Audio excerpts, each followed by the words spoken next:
तो हम पढ़ रहे थे फोर्थ अध्याय भगवत गीता का फोर्थ अध्याय ज्ञान योग। इसको ज्ञान कर्म संन्यास योग भी बोला जाता है। चौथा अध्याय दूसरा श्लोक इस प्रकार है।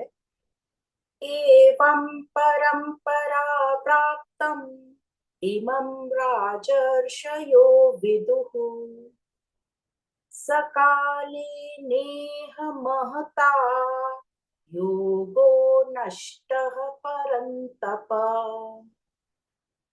तो भगवान कहते हैं, हे परंतप, इस तरह परंपरा से प्राप्त इस कर्म योग को राज ऋषियों ने जाना, परंतु या किंतु बहुत समय बीत जाने के कारण वह योग इस मनुष्य लोक से लुप्त हो गया है, पृथ्वी लोक से लुप्त हो गया है।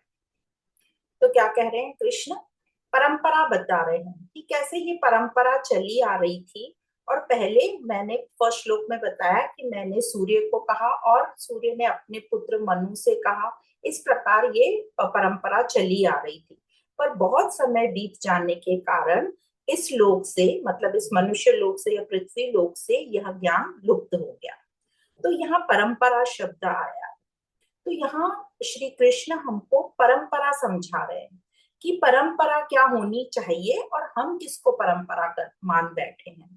तो परंपरा का मीनिंग है जहां परंपरा में परम को ही प्रथम रखा जाए, वही परंपरा है। तो परंपरा में पहला शब्द ही परम आया है। तो परंपरा में परम को ही प्रथम होना चाहिए। प्रथम मतलब उसके बाद कोई दूसरा तीसरा नहीं, प्रथम ही सब कुछ है। तो परंपरा वह होनी चाहिए जहां परम मतलब सत्य पर ध्यान केंद्रित हो। तो परंपरा जो अतीत से चली आ रही है, मतलब पहले जमाने से चली आ रही है, जब से ये जीवन है, जब से ये अहम है, तब से परंपरा चली आ रही है, जिसमें परम को ही मुख्य रखा था। पर बहुत वक्त बीत जाने से ये परंपरा में से परम लुप्त हो गया, ऐसा श्री कृष्ण कह रहे हैं। तो हम देख रहे हैं कि हर काल में अहम का जन्म लगातार होता जा रहा है। अतीत से हम देख रहे हैं अहम, नए नए लोग जन्म लेते जा रहे हैं। हर समय हर पल अहम पैदा होता जा रहा है, लगातार पैदा होता जा रहा है। और ये अहम पैदा कैसा होता है? हर बच्चा कैसे पैदा होता है? रोते हुए पैदा होता है। और रोते हुए पैदा होता है। और हमको ऐसा लगता है कि आगे वो चुप हो गया है, पर वो आगे भी कुलबुलाता रहता है, रोता ही रहता है। तो परंपरा क्या होनी चाहिए कि ये जो रोता हुआ अहम है, इसको कैसे तो शांत करा दें, इसको कैसे चुप करा दें। और यह भी हम जानते हैं कि ये सत्य के अलावा और कोई नहीं है जो इस अहम का रोना शांत कर सके। तो सत्य के अलावा और कोई परंपरा होनी ही नहीं चाहिए। तो इतनी बात हमको यहाँ पर समझ में आ गई। और आगे कृष्ण बोल रहे हैं कि ये जो परंपरा है सत्य की, ये लुप्त हो गई है। फिर जो हम परंपराएं निभा रहे हैं आज के दौर में, वो क्या है? तो हमें क्वेश्चन आना चाहिए। हम बोलते रहते हैं हम तो परंपरा वक्त चल रहे हैं, हम तो परंपराओं को निभा रहे हैं। तो हमारे में एक क्वेश्चन आना चाहिए कि जो हम परंपरा निभा रहे हैं वो क्या है? तो यह प्रश्न नहीं आते तो हमें अब करना चाहिए। तो हम क्या कर रहे हैं? अब हम अपने आप से क्वेश्चन, हम जो सत्य की मूर्तियां बना ली, हमने सत्य के चित्र बना ली, फोटो बना ली और उसे हम पूज रहे हैं। उनको हमने एक अपने घरों में मंदिर का स्थान बना लिया और उसको पूज रहे हैं। अब एक बहुत ही हंसी की बात होती है, अधिकतर घरों में आप देखोगे मंदिर कहाँ बनाए जाते हैं? एक छोटे से कोने में उनको जगह दे दी जाती है, या तो किचन में कहीं एक छोटा सा मंदिर लटका दिया जाता है दीवार पे, या फिर एक कोई बहुत छोटी सी स्टोर रूम में उनको लटका दिया जाता है। कहीं तो भी एक कोने में उनको जगह दे दी जाती है। और आते जाते हम उनको ऐसे ऐसे करते रहते हैं और हम अपने आप को बोलते हैं हम तो इनको मानते हैं, हम इनके भक्त। या फिर हम उनकी चीजों को पूछते हैं, जैसे उनकी चरण पादुका, जैसे उनकी जो खड़ाऊ होती है, उसको अपने मंदिर में रख लेते हैं, उनको पूछते हैं। या फिर उनकी बताई हुई जो ज्ञान की पुस्तकें हैं, उनको मंदिर में सजा के रख देते हैं या ड्राइंग रूम में सजा के रख देते हैं।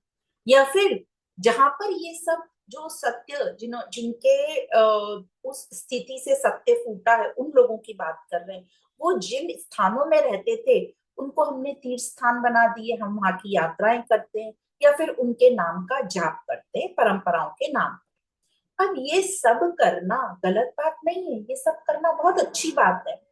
पर ये कब करना अच्छी बात है? जैसे उनकी मूर्ति की पूजा करना बहुत अच्छा है, कोई गलत बात नहीं है। पर ये कब अच्छा है? जब वह मूर्ति हमें अमूर्त तक ले जाए, मतलब जब वह मूर्ति हमको सत्य की ओर ले जाए। उनकी चरण पादुका पूजना बहुत अच्छी बात है, पर कब? जब वह चरण पादुका हमें याद दिलाए कि उस पादुका को पहनकर वो क्या कर्म करते थे, वो किधर निकलते थे, उन्होंने कितने संघर्ष किए, वो हमें याद रहे। उनकी किताबों को सिर्फ सजाकर नहीं रखना है या नमस्कार नहीं करना है, उनको खोलकर पढ़ना है, तब वो पुस्तकें हमारी ड्राइंग रूम में, हमारे घरों में अच्छी लगेंगी। उनके जन्म स्थान पर जाओ, बुरी बात नहीं है, बहुत अच्छी बात है। पर उसे मनोरंजन का स्थान मत बना लो, उसको भोग का स्थान मत बना लो, उनको गंदा मत करो, उसे उस जगह को अपनी मनोकामना पूरी करने वाली जगह मत बना लो। तो हम जो परंपराएं निभाने का दावा करते हैं ना, वे ये सब परंपराएं हैं जहाँ हम ये सब करते तो हैं, पर हम सत्य को याद नहीं रखते, ये सत्य की तरफ बढ़ते नहीं। तो परंपराओं में से जब परम लुप्त हो गया है, जैसे अभी हमारे साथ हो रहा है, इस युग में हो रहा है, वो सिर्फ अभी मनोरंजन का स्थान या भोग विलास की जगह बन गया है। ये इवन पूजा भी एक दिखावटी बन गया है। तो यही यहाँ पर श्री कृष्ण कह रहे हैं श्लोक में कि ये ज्ञान इस लोक में लुप्त सा हो गया है ना। सिर्फ रीति रिवाजे बचा है, ये तामझाम बचा है, दिखावा बचा है, और जो असल बात है, सत्य बात, उसका तो कोई पता ठिकाना ही नहीं रह गया। अब ऋषियों ने, विद्वानों ने, जैसे राजा मनु ने इक्ष्वाकु से कहा, यह ज्ञान जाना और आगे ये ज्ञान बढ़ता गया। पर यहाँ तक आते आते, हमारे पास तक आते आते ये ज्ञान लुप्त या नष्ट सा हो गया है। क्योंकि सत्य की जगह हमने क्या कर दिया, रीति रिवाजों को दे दिया, कहानी किस्सों को दे दिया, प्रथाओं को दे दिया। और जहां जहां हमने कहानियों को महत्व दे दिया या देने लगे, तो सत्य वहां से पीछे हट गया या सत्य वहां दब गया, ढका गया। कहानियां, कथाएं, प्रथाएं चली थी ज्ञान को सरल बनाने के लिए। कहानियां कही गई थी ताकि मनुष्य इस ज्ञान को, ये सत्य को समझ ले। थोड़ी रोचक बनाई गई थी कहानियों के, ज्ञान को कहानियों के माध्यम से थोड़ा रोचक बनाया गया। क्योंकि जो हमारा मन है, उसको कहानियां बहुत पसंद होती हैं, कहानियां बहुत अच्छी लगती हैं। तो वो कहानियां बड़े रोचक मन से सुन लेता है, इसलिए कही गई थी। जैसे हम बच्चों को सुनाते हैं ना कहानियां, और फिर क्या कहते हैं कि इसका मॉरल ऑफ द स्टोरी ये है। तो बच्चों ने तो मॉरल समझ लिया उस स्टोरी का, पर हम लोगों ने क्या किया, यही जो पुराणों में कथा कहानियां कही गई थी, जिसमें ज्ञान थोड़ा छुपा छुपा के बोला गया था, पर हम लोगों ने वो कहानियों को ही सब कुछ मान लिया। हमने अपना फोकस कहानी किस्सों पर रखा, और हम रीत रिवाज में और प्रसाद में अटक गए, हम भोगों में अटक गए। तो ये जो ज्ञान है, ये कहानियों से अलग होता है। कहानियां मनोरंजन कराती हैं, हमें भोग विलास में अटका दिया क्योंकि हमने उस पर फोकस कर लिया। और जो ज्ञान है, वो हमसे युद्ध करवाता है, हमारा मन को साफ कराता है, मन से मेहनत कराता है, मन को मोड़वाता है हमसे। तो ज्ञान हमसे युद्ध कराता है, इसीलिए हम दूर भागते हैं। किस्से, कहानियां, लीलाएं हमें मनोरंजन कराती, वहां हमें लगता है हमें कुछ नहीं करना। पर जब हम भगवत गीता पढ़ते हैं, तो हमें भगवान कृष्ण कहते हैं युद्ध करो, संघर्ष करो, संघर्ष करोगे तो ही सत्य की प्राप्ति होगी। मतलब संघर्ष करोगे तो मोह तुम्हारा दूर होगा। मतलब संघर्ष हमें अपने मन से करना है। जो मान्यताएं बैठी हैं, जो हम इतने आसक्त हुए, इतने मोह में डूबे हुए हैं, उसके लिए हमें संघर्ष करना है। इसलिए हमें ये ज्ञान बड़ा भारी लगता है, और ये ज्ञान धीरे धीरे लुप्त हो गया। अब जैसे हम देखते हैं, हम यदि एग्जाम्पल देखें, तो दीपावली का त्योहार बनाया गया था राम जी के लौटने पर। तो राम जी का लौटना मतलब क्या? हमारे अंदर उस सत्य का प्रवेश होना।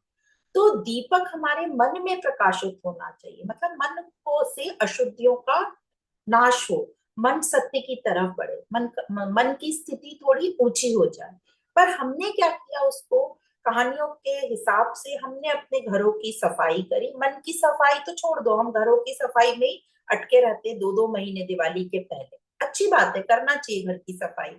हम घरों में हजारों लाइटों के डेकोरेशन करते हैं, घर में तेल घी के दिए लगाते हैं। अब ये तेल घी कहाँ से आया, इसकी भी कोई कहानी होगी, पर हम उसी के दिए लगाते हैं आज भी। ये बात बुरी नहीं है, पर ये बात असली बात भी तो नहीं है ना। यहाँ से हम असल में तो जहाँ पहुंचना चाहिए वहां नहीं पहुंच रहे। तो कम से कम हम, चलो दीपक मनाही नहीं है ये सब कुछ करने की, पर कम से कम हर दीपक या हर लाइट को देखकर हमें अपने भीतर के प्रकाश की ओर हमारी नजर तो पड़े। तो इतना जरूर हमें याद रखना चाहिए। तो उसी प्रकार हम आरतियां गाते जाते हैं, हमें कुछ नहीं पता, हम अपने स्थूल शरीर से आरतियां रटी हुई हैं, हम गाते जा रहे हैं, सुख समृद्धि देना, सुख समृद्धि देना। अब ये सुख समृद्धि आएगी कहाँ से? हमको लग रहा है बाहर से कहीं से सुख समृद्धि आएगी, बाहर से कहीं से लक्ष्मी आएगी, बाहर से कहीं से सरस्वती आएगी। पर ये सब तो बातें सूक्ष्मता के लिए कही गई हैं, स्थूल शब्दों में कही गई हैं, नहीं तो कहेंगे कैसे?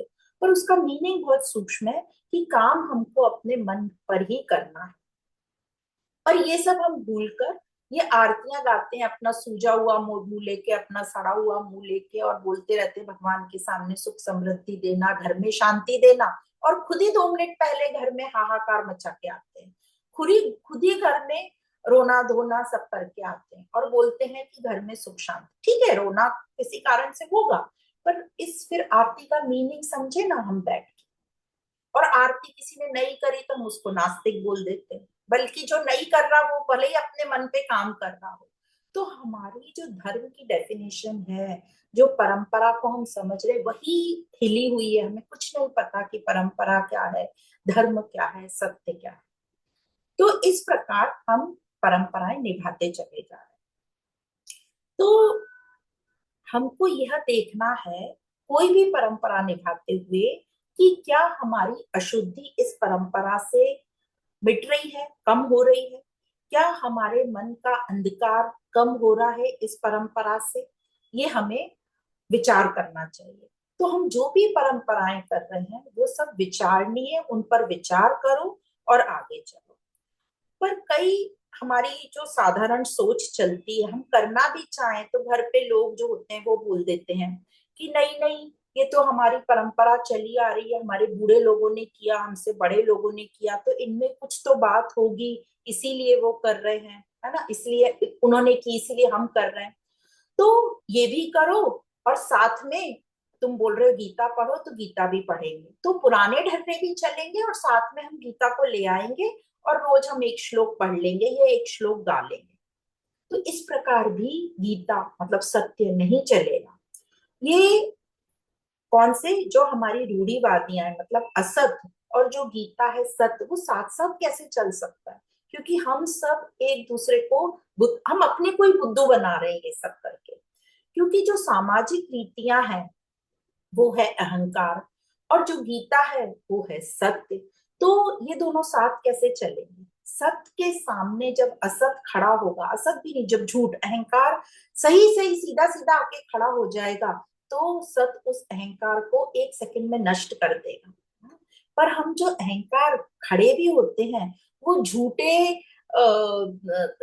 सच को लपेट के खड़े होते हैं, है ना। हम ऐसे कैसे नहीं सीधे सीधे खड़े हो जाते, हम कहते हैं हम कर तो रहे, हम गीता को पढ़ तो रहे, ऐसे खड़े होते। तो हम वो सही सत्य को भी नहीं लाते, और झूठे को सही सत्य को थोड़ा सा अपने जीवन में प्रवेश दे देते हैं और कहते हैं सत्य तो है, सत्य तो है। तो ये सब जो रीति रिवाजे बनाए गए थे, ये प्रतीकात्मक थे, पर हमने उन्हीं को सत्य मान लिया।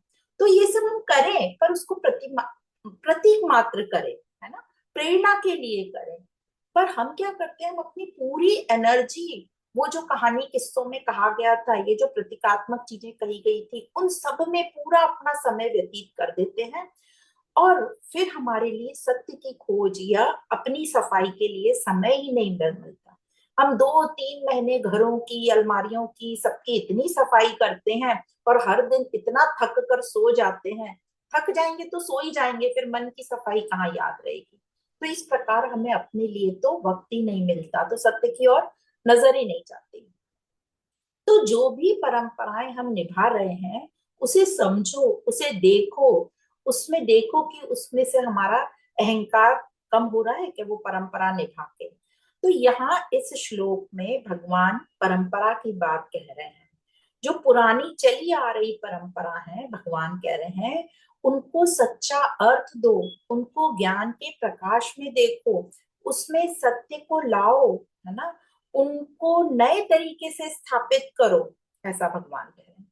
अपनी मान्यताओं को तोड़ो, जैसे ही सत्य को जानने लगो तो अपनी मान्यताओं को खत्म करो। ये मत बोलो कि अब हमसे छूट नहीं रही। इसका मतलब यदि आप बोलते हो कि अब ये तो इतनी पुरानी चली आ रही है कि छूट नहीं रही, क्योंकि हमको कहीं भय रहता है कि हम इसे छोड़ देंगे तो कुछ बुरा हो जाएगा, या फिर हमें सत्य समझ में ही नहीं आया है अभी, इसलिए हम ऐसी बातें कर रहे हैं। तो अपनी मान्यताओं को तोड़ने के लिए तैयार रहो, अपने मन से लड़ो, है ना? यही है गीता का ज्ञान, यही है कृष्ण का ज्ञान। तो यह जो गीता का ज्ञान है, ये अपने मन पर काम, मन पर संघर्ष करने को कहता है। इसलिए भी बहुत लोग इस ज्ञान को सुनना नहीं चाहते, इसलिए लोग पुराणों में ही बैठे रहते हैं, जहां भोग प्रसाद और श्रृंगार की ही बात होती है, क्योंकि उसमें मन को बहुत रस आता है। तो भगवान इस गीता में कह रहे हैं परंपराओं के माध्यम से कि इस गीता से सत्य को पकड़ो, अपने से सख्त रहो, है ना। अब एक एक गलत जैसे जैसे मान्यताएं टूटेंगी, तब एक एक दिया जलाते जाओ, या एक एक मान्यता टूटने पे 10-10 दिए जलाओ, कोई हरकत नहीं है। यही युद्ध है हमारा। इसमें संघर्ष तो लगेगा ही। जब भी युद्ध होगा तो संघर्ष होगा, चोटें आएंगी आएंगी, बहुत सारे घाव इधर उधर बनेंगे ही बनेंगे। पर हमारा जो मन है शुद्ध होगा, हमारी स्थिति ऊंची होगी, हम सत्य के करीब जाएंगे। तो इस प्रकार इस श्लोक में भगवान ने हमको परंपरा का मीनिंग समझाया कि जो भी हम परंपरा निभाते हैं उसमें परम को प्रथम स्थान दो। प्रथम स्थान देने का मतलब है जो प्रथम होता है वही सब कुछ होता है। वो अनंत की बात कर रहे हैं। प्रथम मतलब उस एक, फिर दूसरे तीसरे के लिए कोई जगह ही नहीं बचे, प्रथम ही सब जगह ले ले। तो आगे चलते हैं श्लोक नंबर 3 पे। स एवायं मया तेद्य योगः प्रोक्तः पुरातनः भक्तोऽसि मे सखा चेति, भक्तोऽसि मे सखा चेति रहस्यम एतदुत्तमम्। भगवान कह रहे हैं तू मेरा भक्त और प्रिय सखा है, इसलिए यह पुरातन योग आज मैंने तुझसे कहा है, क्योंकि यह बड़ा ही उत्तम रहस्य है, गुप्त रखने योग्य विषय है। तो भगवान ने यहाँ पर पहले दूसरे श्लोक में पुरातन की परंपरा की बात करी, और यहाँ पर भगवान ने शब्द यूज किया तू मेरा भक्त और प्रिय सखा है। तो भक्त हमको समझना चाहिए, भगवान ने अर्जुन को यहाँ भक्त क्यों कहा। भक्त मतलब जिससे मिलने की आस है, या जो योग चाहता है, जो मिलन चाहता है। भक्त जो प्यासा है, जिसे प्यास है, जो अपूर्ण है, जो अपूर्णता का अनुभव करता है। तो जो भक्त शब्द आया है, ये विभक्त शब्द से आया है, मतलब इल्यूजन ऑफ सेपरेटनेस, मतलब हमें भ्रम है कि हम अलग हैं या अपूर्ण है। तो अपूर्णता का अनुभव ही भक्त है। भक्त कोई होगा अपूर्णता का अनुभव। अब अपूर्णता का अनुभव अहम को होता है। ये अनुभव किसको होते हैं? सब अहम को। और अहम ही फिर भक्त कहलाएगा। इसका मतलब हम सब अहम है तो हम सभी भक्त हैं। तो एक बात यहाँ समझ में आई कि भक्त तो सभी हैं, जितने भी लोग हैं सब भक्त हैं। अब प्रश्न ये है कि हम किसके भक्त हैं, वह इंपॉर्टेंट है, वह महत्वपूर्ण है। सत्य के भक्त हैं, या सत्य के नाम पर किसी और के भक्त हैं, यह सत्य को सिर्फ हमने एक छोटी सी जगह दे रखी है अपने घर में, सिर्फ प्रतीकात्मक जगह दे रखी है अपने आप को भक्त या धार्मिक कहलाने के। सत्य के भक्त हैं तो सच्ची भक्ति है, सत्य के भक्त हैं तो सिर्फ सत्य ही रहेगा और कुछ बचेगा ही नहीं, क्योंकि वह सत्य जो है अनंत है, उसमें दूसरे तीसरे के लिए जगह ही नहीं रहेगी। जैसे परंपरा में प्रथम को स्थान दे दिया, प्रथम मतलब परम, फिर कोई दूसरे की जगह नहीं। जैसे बोलते ना, प्रेम गली अति साकरी उसमें दूजा ना समाए, कोई है। तो यहाँ श्री कृष्ण कह रहे हैं अर्जुन को कि तू मेरा भक्त है, इसलिए मैं तुझे यह ज्ञान दे रहा हूं। अभी अर्जुन भक्त तो है ही अहम, पर अभी तो सच्चा भक्त कह रहे हैं, तभी तो भगवान उसको ज्ञान दे रहे हैं ना। तो अर्जुन सच्चा भक्त कैसे बना भगवान का? क्योंकि युद्ध में, अभी जो युद्ध में कही जा रही है गीता, यहाँ पर अर्जुन जो है कृष्ण के सामने खड़े हैं, अकेले खड़े हैं ना। उन्होंने अपने गुरु पितामह का साथ छोड़ा है, उन्होंने कृष्ण की नारायणी सेना को भी छोड़ा है, और इस वक्त अर्जुन ने अपने भाइयों को, युधिष्ठिर, भीम जो दोनों बड़े भाई हैं, और नकुल सहदेव, उन दोनों, उन चारों को भी छोड़ा है। और उनको प्रॉब्लम आई तो उन्होंने अपने बड़े भाई से सलाह मशवरा नहीं किया, उनको छोड़कर वो कृष्ण के पास आ गए सलाह मशवरा करने। मतलब पूरी तरह से वो कृष्ण को समर्पित है। तो यहाँ अर्जुन ने कृष्ण को सबसे ऊपर रखा है, अपने भाई, परिवार, गुरुजनों सबसे ऊपर रखा है। तो यहाँ अर्जुन ने श्री कृष्ण को परम की जगह दे दी, प्रथम स्थान दे दिया, और प्रथम को ही सब कुछ माना है, और किसी को यहाँ पर जगह नहीं दी, कोई उनके आसपास भी नहीं। तो जब सत्य प्रथम बन जाता है तो दूसरे तीसरे के लिए वो जगह ही नहीं छोड़ता, क्योंकि वो अनंत है। तो यही सच्ची भक्ति है। पर साधारण तौर पर तो भक्त तो हम सब हैं, पर हम किसको अपना प्रथम बना रहे हैं, वो डिपेंड, वो क्वेश्चन मार्क है हमारा। तो साधारण तौर पर क्या होता है, हम अपने सब कामों को, अपने परिवार को, अपने मित्रों को, और भी हमारी जितनी भी एक्टिविटीज है उन सबको, इन सबको महत्व देते हैं, और साथ में हम एक फोटो उस परम की लगा देते हैं, या तो अपने ड्राइंग रूम में या पूजा रूम में, ये सब जगह, सब रूमों में, और सबसे मिलते जुलते हम उस इष्ट का या उस परम का नाम ले लेते हैं, और बस हमको लगता है हम भक्त हैं, है ना। सिर्फ नाम ले लिया, आते जैसे बोलते हैं ना, ग्रीट करते हैं, विश करते हैं, तो नाम लेते हैं उस इष्ट का। तो ज्ञान तो यदि सुना भी हमने, तो वो आखिरी में ये सब हमारी एक्टिविटीज पूरी हो जाएंगी तो शायद हम ज्ञान, ज्ञान से तो बहुत दूर रहते हैं। तो एक हम उस परम के नाम का टेका लगा देते हैं, परम का नाम भी नहीं, कोई किसी और को भी हम इष्ट बना लेते हैं, और बस एक नाम का टेका लगा देते हैं कि हम भक्त हैं। तो इस प्रकार हम अपने आप को भक्त कहने का दावा करते रहते, भक्त है कि हमारी भक्ति इसके साथ है, ऐसा दावा करते रहते हैं। और हम साथ में कभी कभी भजन भी कर लेते हैं, कभी कभी यात्राएं भी कर लेते हैं उसके नाम पर, साल में 2 बार 4 बार, पर उस सत्य को प्रथम चॉइस नहीं रखते। हम उस सत्य को या परम को अपने अंदर प्रवेश नहीं करने देते, बस उसे एक चित्र के नाम पर रखे रहते हैं।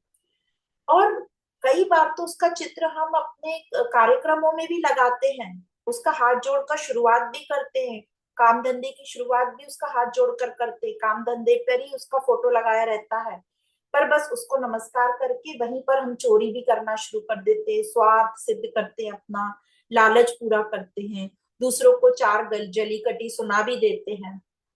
तो ये सब जो होता है, ये सब है झूठी भक्ति, जहां हम परम को स्थान ही नहीं दे रहे प्रथम, बस उसको एक टेका लगा के रखा है कि हम बैलेंस करें, हम परिवार सबको भी साथ ले लिया, व्यापार को भी, और उसकी भी फोटो चिपका दी हमने साथ में। तो क्यों हम ऐसी भक्ति करते हैं, झूठी भक्ति? क्योंकि जो सच्ची भक्ति है, जो सच्ची भक्ति में क्या होता है, जो अपूर्ण है वही मिट जाता है, मतलब अहंकार ही मिट जाता है, मैं बोलने वाला ही मिट जाता है, और अहंकार मिट जाए ऐसा हम कोई भी नहीं चाहते। हम सब चाहते हैं कि हमारी हस्ती तो बनी रहे, हमारी हस्ती नहीं खत्म होनी चाहिए। हमें लगता है हमें कुछ ऐसा मिल जाए जो मेरी अपूर्णता को तो मिटा दे, पर मुझे ना मिटाए, मैं बना रहूं। ऐसा क्यों लगता है हमको? क्योंकि हमारे में ऐसा भाव है कि अपूर्णता मिटने पर जो स्वाद आएगा वो पूर्णता का, उसको चखने के लिए तो मैं रहूं ना जीवित, तभी तो मजा है ना, नहीं तो क्या मजा है। तो हम अपनी हस्ती मिटाना ही नहीं चाहते, हम अपनी हस्ती बनाए रखना चाहते हैं। तो एक प्रकार से हम चाहते हैं कि हमारी प्यास मिट जाए, पर जिसे प्यास लगी है वो बचा रह जाए, ऐसी हमारी सोच होती है। इसलिए हम सत्य को प्रथम स्थान नहीं देते, उसको एक टेका बना के रखे रहते हैं। क्योंकि सत्य यदि प्रथम होगा तो वो अहंकार को ही समाप्त कर देगा, है ना। जैसे कहते हैं ना, वही कहते हैं सच्ची भक्ति, कि किसी से प्रेम हो गया हमें, तो हम प्रेम में खुद ही को भूल गए, हम उसी के हो गए, उसी के रंग में रख गए। इसीलिए भक्ति को कहते हैं प्रेम। तो एक यहाँ पर वो दृष्टांत आपको याद आ रहा होगा, एक बार सुनाया, एक दो बार सुनाया है, कि एक व्यापारी था। वो अपने आप को धार्मिक बोलता था, वो बड़ा विद्वान भी था, उसने सभी वेद ग्रंथ पढ़े हुए थे। तो वो हर जो वहां पर कथा सुनाने वाले आते थे, संतों को, उनको पूछता था कि आप मुझे परम से मिला दो, बस अब मेरी एक ही ख्वाहिश है, परम से मिला दो। तो ये स्टोरी तो बहुत लंबी है, पर उसका मतलब ये है कि ये परम से मिलने के लिए ये कुछ भी करने को तैयार है। तो एक बार एक संत ने उससे पूछा कि ठीक है, मैं तुम्हें परम से मिला देता हूँ। ये जो संत थे ये भी बहुत विद्वान होशियार थे, तर्क में भी बहुत अच्छे थे। उनका ठीक है, मैं आपको परम से मिला दूंगा, पर उस जैसे ही मैं आपको परम से मिलाऊंगा, आपके जितने भी जमा पुण्य हैं वो सारे समाप्त हो जाएंगे, आगे के जीवन के लिए कोई पुण्य नहीं बचेगा। तो यह सुनकर वो व्यापारी सोचा कि यदि ये मेरे सारे पुण्य खत्म हो जाएंगे तो मैं आगे के जीवन में क्या करूंगा। तो उसने कहा कि हाँ, वो बात तो ठीक है, और यह परम से मिलने के बाद आपका आगे का जीवन क्या, आपका अहंकार ही खत्म, आपकी हस्ती मिट जाएगी। तो वो और सोचने लगा, अरे मेरी हस्ती मिट जाएगी, नहीं नहीं नहीं, ये तो गलत है, हस्ती तो बनाए रखना है, मैं इतना बड़ा व्यापारी हूँ, मैंने इतना सब कुछ किया है, तो इसकी मौज भी तो लूंगा। मैं जैसे ही परम से मिलूंगा, मुझे पूर्णता प्राप्त होगी, तो उसका रस भी तो मुझे भोगना है। तो इस प्रकार हम अपनी हस्ती को मिटाना ही नहीं चाहते, हम चाहते हैं कि वो पूर्ण प्राप्त हो और मैं उसको फिर भोग करूं। तो इस प्रकार से हम अपनी भक्ति को चलाते रहते हैं, जिसे कहते हैं झूठी भक्ति, या अपने हिसाब से हम भक्ति करते रहते हैं। जैसे हम हैं संसारी व्यक्ति, सबसे आसक्त, स्वार्थी, तेरा मेरा करने वाले, सजने संवरने वाले, पकवान बनाने और खाने वाले। तो वैसे ही हमने अपने परम या इष्ट को के साथ करना शुरू कर दिया, उसको हम अपने मन मुनाफिक श्रृंगार करेंगे, उसको तमाम चीजों का भोग लगाएंगे, अलग अलग चीजों का। तो हम खुद तो ऊंचे नहीं उठे परम जितना, पर हमने उसको अपने जैसा बना लिया जैसा हम हैं। तो हमने उस परम की मूर्ति को या चित्र को अपने जैसा बना लिया, जैसे हम श्रृंगार करते हैं, हम खाना खाते भोग करते, वैसे हमने भी उसको नीचे उतार दिया। अब ये नीचे उतरा हुआ परम या चित्र हमको कैसे मुक्ति दिलाएगा, या कैसे हमारे बंधनों को काटेगा, फिर ये क्वेश्चन आना चाहिए। तो इस प्रकार भगवान बता रहे हैं अर्जुन को कि तू मेरा भक्त है, मतलब तू सत्य के सामने खड़ा है, इसलिए तुझे ये गीता या ज्ञान मिला। तो अब हमें यहाँ क्वेश्चन करना चाहिए, क्या मैं अर्जुन जैसा बन पा रहा हूँ ना। भक्त तो है, पर क्या मेरी भक्ति अर्जुन जैसी हो रही है, क्या मैं कृष्ण को उतना समर्पित हूँ कैसे। तो उस अनंत को हमने क्या कर दिया, छोटा कर दिया। कैसे छोटा कर दिया, मेरा बना के, कि ये मेरा भगवान है, ये मेरा इष्ट है। तो परम तो अनंत है, प्रथम था, प्रथम है, और अहम जो मैं हूं वो अहंकार है। और जब मैं रहता है तो मेरा भी होता है। तो मेरा, ये मैं से और छोटा मेरा हो जाता है, क्योंकि मैं और मेरा, मेरा बाद में आता है, मैं को मेरा होगा, मतलब वो मैं उसका स्वामी और वो मेरा कुछ, तो मेरा और छोटा हो जाता है। तो अनंत को हमने, जो अनंत है उसको मेरा भगवान, मेरा इष्ट बोल बोलकर और छोटा छोटा कर दिया। तो प्रॉब्लम क्या है? प्रॉब्लम ये है कि हमने अनंत को अनंत जैसा देख ही नहीं रहे, हम उसको अपना छोटा सा अपने घर में छुपा के रख रहे हैं, ढक के रख रहे हैं, या अपने रूम में एक छोटी सी जगह बना दी उसकी। तो अनंत को हमने मेरा कह कहकर छोटा कर दिया, और अपने हिसाब से हम उसके साथ समर्पित हो रहे हैं, कह रहे हैं समर्पित हो रहे हैं, अपने हिसाब से कह रहे हैं कि ये मेरे आराध्य हैं, ये मेरे इष्ट हैं, मैं इनकी भक्ति करता हूँ, बल्कि सिर्फ उनको हम टेका जैसा यूज कर रहे हैं। तो अब समझना ये है कि जो प्रॉब्लम है वो कहाँ है। प्रॉब्लम है इस मैं और मेरे में, अहम में और मम में। मम मतलब मेरा, अहम मतलब मैं, मतलब अज्ञानता में, इग्नोरेंस में प्रॉब्लम है। तो इस बात को समझना कि प्रॉब्लम अहम है, यही अध्यात्म है। जैसे ही प्रॉब्लम समझ में आ जाती है तो सोल्यूशन फटाफट आ जाता है। जैसे बीमारी पकड़ में जैसे ही आ जाती है, डायग्नोस हुआ कि नहीं, हम बोलते हैं डायग्नोस हुआ है तो ट्रीटमेंट तो है ही है सामने। तो ये प्रॉब्लम समझना ही अध्यात्म है। तो ये सारा जो ज्ञान है ये अहम के लिए बोला गया है। अहम को हम समझ लेंगे तो हम सत्य की ओर ऑटोमेटिक चल पड़ेंगे। तो पहले हमारी इस पर नजर जाए कि ये जो मैं और मेरा है ये बहुत छोटा है, इसका कोई अस्तित्व ही नहीं है जिसको मैं और मेरा कहता हूँ। ये जो अहम है ये पैदा ही अज्ञानता के साथ हुआ है, ये पैदा ही बंधन में हुआ है, ये पैदा ही रोते हुए हुआ है। और अब ये क्वेश्चन आता है कि क्या मुझे इस दुख में, इस रोते हुए अहम जो मैं पैदा हुआ ऐसा ही रहना है, कि मुझे आगे अपना कुछ चुनाव करना है? तो भगवान यहाँ कह रहे हैं अर्जुन को कि तू मेरा भक्त है, इसलिए ज्ञान मैं तुम्हें बता रहा हूँ। और ये जो ज्ञान है बड़ा ही गोपनीय है, उत्तम है, गुप्त रखने लायक ज्ञान है, रहस्यमयी शब्द यूज किया है। तो इस आत्मज्ञान को समझने के, रहस्यमय या गुप्त कहने का मतलब ये है कि इस आत्मज्ञान को समझने के लिए समझ लेने के बाद, यदि आत्मज्ञान हमको समझ गया तो ये समझ लेने के बाद बाकी जो भी ज्ञान है वो हमारे लिए बहुत ही सरल और सहज हो जाएंगे। या फिर इसको ऐसा हम समझ सकते हैं कि इस ज्ञान से हमको अपना डेस्टिनेशन मिल जाता है, कि हमको कहाँ जाना है अपने जीवन में, मतलब जीवन को किस तरीके से हमें यात्रा करनी है। तो यह जो ज्ञान है यह हमें अपनी गंतव्य स्थान का परिचय दे देता है, या एड्रेस बता देता है। फिर एड्रेस हमको किसी चीज का पता चल गया कि हमें कहाँ जाना है, तो रास्ता तो हम निकाल ही लेते हैं, रास्ता तो हमें मिल ही जाता है। तो जैसे, या फिर इसको हम ऐसे भी समझ सकते हैं कि मुझे किस केंद्र में स्थित होकर सारे कार्य करने हैं। यदि मुझे ये पता है कि मुझे यहाँ पर ही रखना है और यहाँ से मुझे सारे काम करने हैं, तो उन सबके रास्ते भी निकल जाते हैं। पर यदि हमें अपना गंतव्य स्थान ही नहीं पता हो, उसका एड्रेस ही नहीं पता हो, या हमें अपना केंद्र ही नहीं पता हो, तो हम क्या करते हैं, इधर उधर भागते रहते हैं, फिर गलत गलत रास्ते पकड़ते रहते हैं।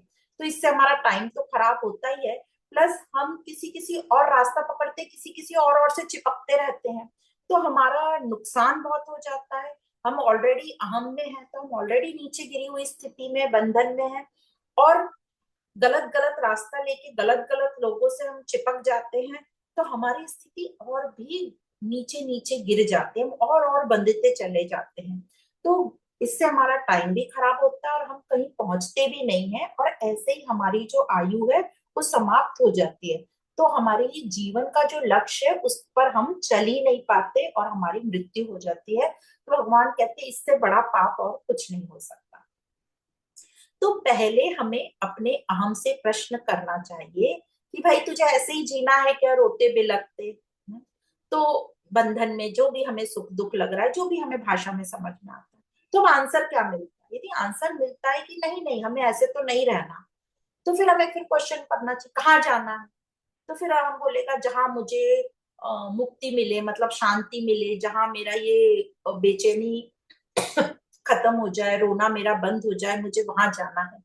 तो वो जगह है, कृष्ण ने जो रहस्यमयी बात बताई है, गुप्त ज्ञान जो दिया है, वो है सत्य का पता चल जाना।